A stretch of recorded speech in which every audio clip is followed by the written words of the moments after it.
Em nome do Pai, e do Filho, e do Espírito Santo. Amém. Evangelho de Jesus Cristo, segundo Lucas.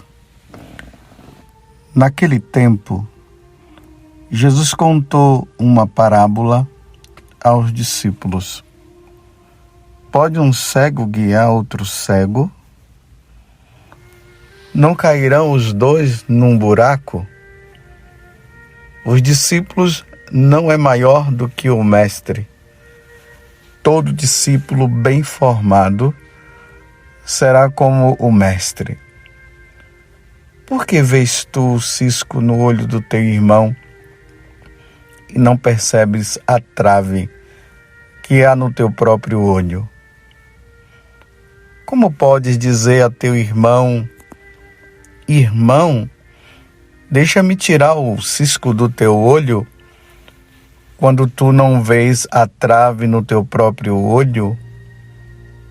Hipócrita, tira primeiro a trave do teu olho, e então poderás enxergar bem para tirar o cisco do olho do teu irmão. Palavra da salvação. Glória a vós, Senhor.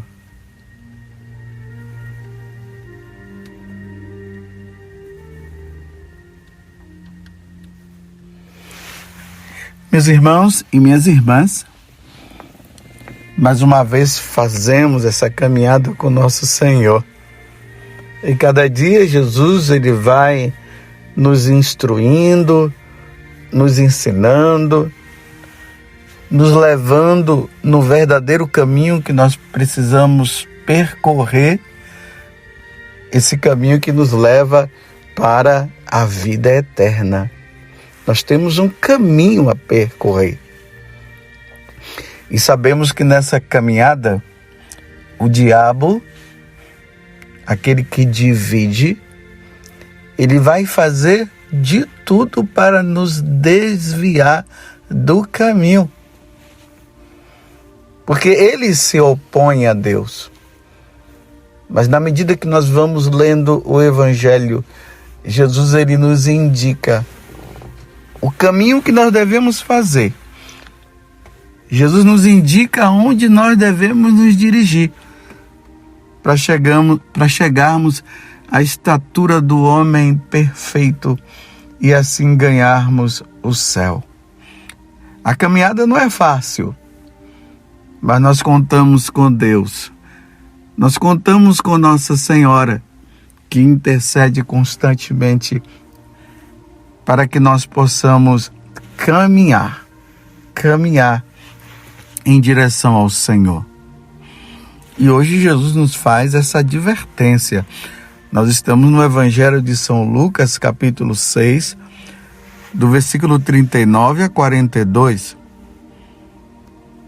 Lembremos que Jesus está dentro daquele contexto onde os fariseus, os doutores da lei estão ali questionando, olhando Jesus.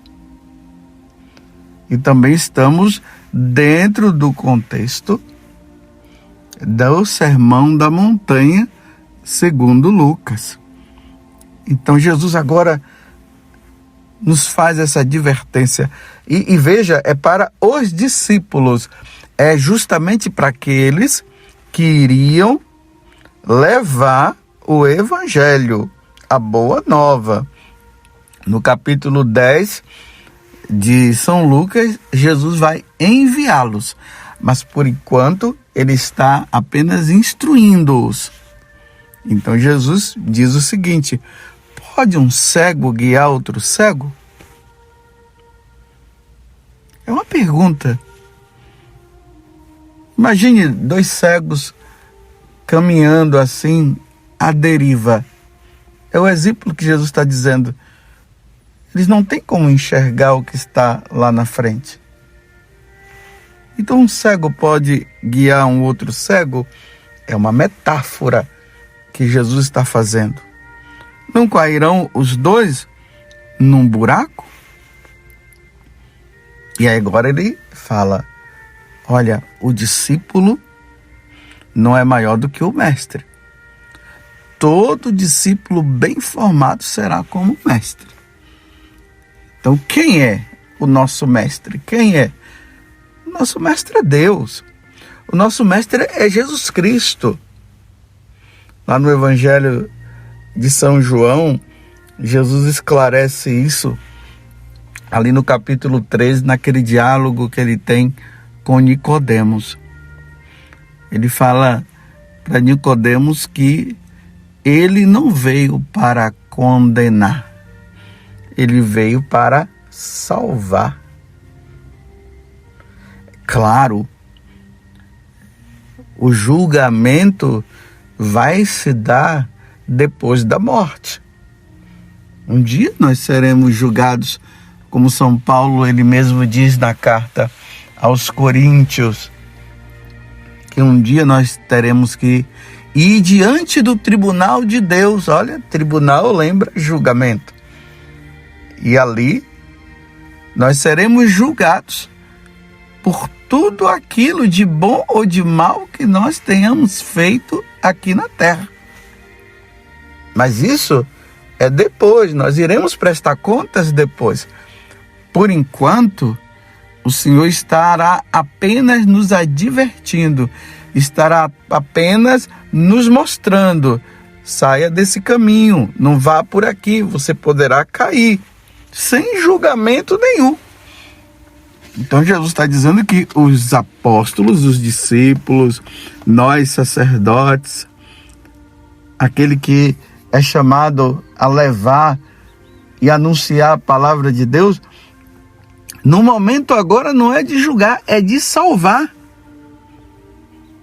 Aí ele continua com a parábola, usando metáforas de novo, que é tudo bem parecido. Porque tu vês o cisco no olho do teu irmão e não percebes a trave que há no teu próprio olho. Jesus nos coloca, nós que somos levados, que somos chamados a salvar almas, a entender que a nossa condição também é a mesma condição do outro. Todos nós estamos no mesmo nível, todos nós somos pecadores. Então quer dizer que por causa disso nós não poderemos então chamar a atenção de ninguém. Você já viu as pessoas dizendo por aí, quem é você para me julgar, ou quem é você para ficar falando as coisas para mim? Ou senão já tem o outro que entra num parâmetro diferente. Ele vai dizer bem assim, eu não vou falar nada porque eu também peco. Então a nossa condição é uma condição muito difícil. Então nós não vamos poder ajudar ninguém. Lembremos também que Jesus fala que se teu irmão pecar, vai lá ajudar. O que Jesus está dizendo aqui é o seguinte: eu não posso me colocar numa postura de santo, numa atitude de que eu sou irrepreensível, que eu sou o puro. Era assim que os fariseus viviam. Eles apontavam o erro dos outros, mas eles não caíam em si, que eles também faziam o mesmo. Lembram que quando nós estávamos na liturgia da missa, no capítulo 23 do Evangelho de São Mateus, Jesus falou justamente isso? Que os fariseus, os doutores da lei, eles tinham a autoridade de falar, mas ao mesmo tempo Jesus dizia, mas faça o que eles dizem, mas não faça o que eles fazem. Quer dizer, falavam uma coisa, mas na hora de viver eles não viviam. Isso é uma atitude farisaica. É nesse sentido que Jesus está dizendo o seguinte: por que tu vês o cisco no olho do teu irmão e não percebes a trave que há no teu próprio olho. É ajudando o outro, mas vendo também que nós estamos na condição. Porque a falha, os defeitos, os pecados que aquele outro pode ter, pode ser que não sejam os meus. Mas existem pecados que estão dentro de mim e que eu vivo, que o outro não está vivendo. Então sejamos humildes.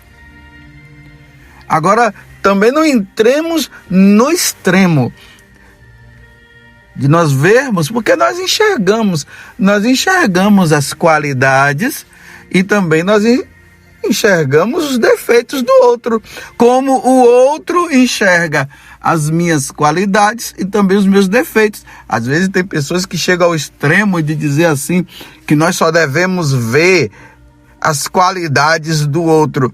Não tem como, eu vejo também os defeitos do outro. Estão ali na minha frente, é uma evidência. Eu enxergar o erro do outro. É uma evidência. Eu chegar e ver que o outro é impaciente, que o outro xingou, que o outro não tratou bem. É uma evidência. Não enxerga isso, não enxerga só o bom, o bem dele, não. Naquele momento eu não estou vendo atos bons, eu estou vendo atos ruins da parte dele. E é aí que eu entro. Eu não vou agora dizer que aquela pessoa, por aquele ato, ela está condenada. Mas, dentro de mim, precisa existir uma preocupação de entender que aqueles atos poderão levar as pessoas, sim, à condenação um dia. E eu, como filho de Deus, e conhecendo os ensinamentos do Senhor, eu devo ir ao outro e corrigi-lo com caridade. Agora, se o outro não quer saber de se corrigir, aí já não é mais problema meu, aí o problema é dele. A mesma coisa. A outra pessoa, ela olha para mim, ela vê também qualidades e defeitos. Meu Deus do céu, quanta impaciência da minha parte. Quantas vezes, no momento que eu não estou assim tão bem, eu acabo tratando mal uma pessoa. E isso me faz mal quando eu faço isso. Mas claro, você enxergando essas atitudes minhas, é caridade. Isso é uma obra de misericórdia. Dentre as obras de misericórdia tem espirituais, né? Tem o dar bons conselhos. Então, me ajuda a sair. Tem coisas que eu não enxergo. Como tem coisas também que você não enxerga. Agora, claro, Jesus ele vai ser muito firme. Olha, você vê o cisco no olho do teu irmão e não percebes a trave que há no teu próprio olho, é como eu disse, você enxerga, sim, nós enxergamos, nós vemos. Mas a minha atitude nunca pode ser de uma atitude orgulhosa, uma atitude de uma pessoa que é soberba, que vê, vai lá, chama atenção, mas na hora de ser chamado a atenção não quer. Aí não dá certo. Você entende? Não é que Jesus está dizendo, olha, deixa o outro irmão no erro, não fique julgando os erros dele não, porque você também erra, você também falha. Então faz o seguinte, procura ver só as coisas boas dele, deixa as coisas ruins. Meus irmãos, quem é que vai nos ajudar uns aos outros? Precisamos nos ajudar. Agora eu repito, Eu não posso, diante daquela atitude, dizer para o outro que ele já está condenado. Mas eu posso dizer, se continuar nessa e de repente você venha a morrer sem o devido arrependimento, você poderá incorrer na condenação eterna. Vocês se lembram esses dias São Paulo dizendo ali na carta aos Coríntios, falando daqueles que não herdarão o reino dos céus? Os efeminados, os adúlteros, os idólatras, os ladrões, os beberrões. E assim ele vai aumentando a lista, e também lá na carta aos Gálatas, ele também fala dos frutos da carne e do espírito. Ali no capítulo 5 ele também fala dessas coisas. Eu digo, São Paulo diz, eu afirmo que essas pessoas não herdarão o reino dos céus. Então ele está falando de um modo geral para que nós possamos nos rever. Mas na hora que ele está diante da pessoa que está fazendo aquilo, a atitude ela tem que ser diferente. Não é de condenar, dizer, irmão, saia desta vida. Irmão, saia deste erro. Com isso eu não estou dizendo que eu sou melhor do que você, não. Mas se você continua nesta vida, vivendo esse tipo de situação, vivendo essa corrupção, roubando do outro, vivendo um casamento que não é conforme a lei de Deus,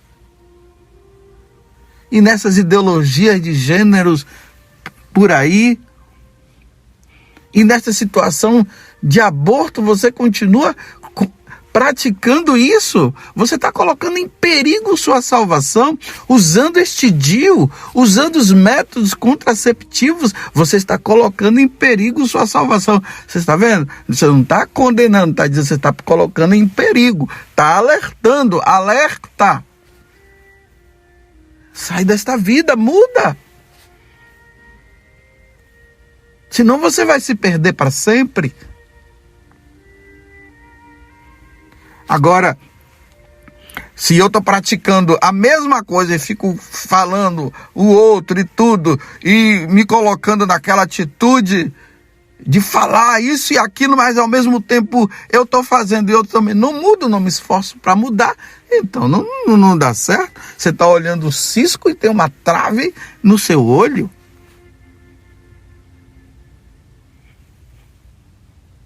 Como eu falo, eu já dei esses exemplos aqui e eu acredito que você vai entender muito bem. Quando aquelas pessoas vêm e buscam a nós, sacerdotes, e elas dizem assim, olha, eu vou deixar esse trabalho que eu tenho na igreja, eu vou deixar de pregar o evangelho, eu vou deixar a pastoral do batismo, eu vou deixar de ser catequista, porque eu levo uma vida errada. Então não dá, né, padre? Para eu pregar uma coisa e viver outra. Aí eu falo para ela, por que você não faz o contrário? Deixe o erro, largue esse pecado, procure um sacerdote, faça uma boa confissão e continue pregando o evangelho, continue na pastoral da saúde, continue na pastoral do batismo. Isso é o correto. Agora, a pessoa, ela prefere ficar no pecado e abandonar de levar o evangelho ao Senhor. É o que São Paulo está falando hoje na primeira leitura. Que ele vai esmurrando o corpo dele, fazendo penitência. Aí ele faz uma comparação com aqueles que correm, que fazem exercícios, os atletas.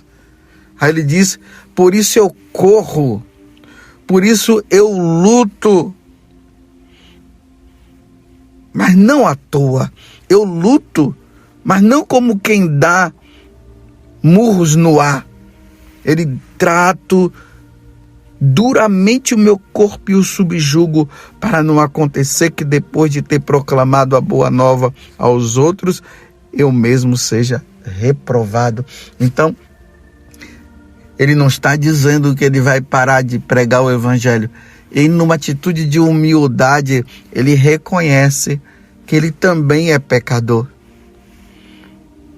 Mas ele faz ali no início, nós estamos na primeira carta de São Paulo aos Coríntios, capítulo 9, de 16 a 19, depois do 22b, ou seja, a metade ali do versículo 22 até o 27, aonde ele diz assim, que ele tem que pregar o evangelho, é uma necessidade pregar o evangelho, que Deus o impôs, que Deus colocou, que Deus pediu para ele pregar. Mas, ao mesmo tempo, São Paulo vê os frutos de conversões, de mudança de vida, na hora que ele anuncia a palavra de Deus. Mas, ao mesmo tempo, ele diz o seguinte: mas eu fico com medo também de, depois de ter levado tantas pessoas para o céu, eu me perder. Trato duramente o meu corpo e o subjugo, para não acontecer que, depois de ter proclamado a boa nova aos outros, eu mesmo seja reprovado. E lembrando que o evangelho de hoje começa dizendo assim: pode um cego guiar outro cego? Lembremos lá no capítulo 9 dos Atos dos Apóstolos, que São Paulo, que ainda era Saulo, ele perseguia os cristãos, e aí ele teve aquele encontro com Jesus ressuscitado, onde Jesus dizia para ele: Saulo, Saulo, por que me persegues? E aí ele caiu em si, e ali vai falar, né? Ele é levado para que Ananias pudesse rezar por ele, e as escamas caíram dos olhos dele porque ele não conseguia enxergar. Ele vivia como um cego espiritualmente. Claro que fisicamente ele enxergava, mas aqui é uma questão de cegueira espiritual. E aí, quando as escamas dos olhos caíram, ele pôde enxergar. E aí, vida nova. Vamos ser santos, meus irmãos. Peçamos a Deus a graça. Não vamos julgar ninguém, mas vamos ajudar os outros a entrarem no caminho da salvação. Não tem como nós não enxergarmos os defeitos dos outros, e é bom que nós enxerguemos para nós podermos ajudá-los. E é bom que eles enxerguem também os nossos e eles venham nos ajudar. É um trabalho de equipe. Eu ajudo você e você me ajuda. É assim. Você ajuda o seu irmão e o seu irmão te ajuda. É o esposo ajudando a esposa e a esposa ajudando o esposo. E assim por diante. Para que um dia, depois de nós ajudarmos uns aos outros, nós possamos passar no julgamento, e no julgamento Jesus poderá dizer para nós: vinde, bendito do meu Pai. E não dizer: ide para o fogo eterno. Isso jamais.